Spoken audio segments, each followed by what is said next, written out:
years after a deadly explosion rattled Canton, the city has plans for space where that historic opera house once stood. Sam Matheny explains what is now in the works.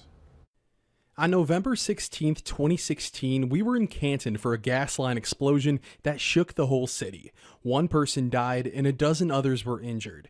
You can see in this surveillance video windows shattered, ceilings collapsed, and that was just near the edge. Buildings closer to the blast were destroyed or severely damaged, including the historic Opera House on land that still sits vacant. With the cost of everything, the economy the way it is, we've not really had any serious offers on the property or to build anything. So I just doodled in my office one day and drew up a little sketch.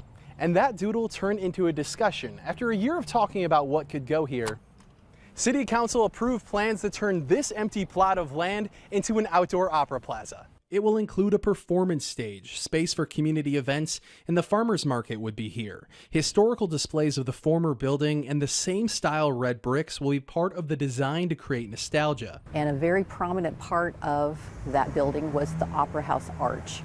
It was the big entry as you enter the building. We are calling in specialty construction to be able to replicate that kind of an arch. The city financed the project through several local banks, up to $2.5 million, covered by the city's already existing business development district.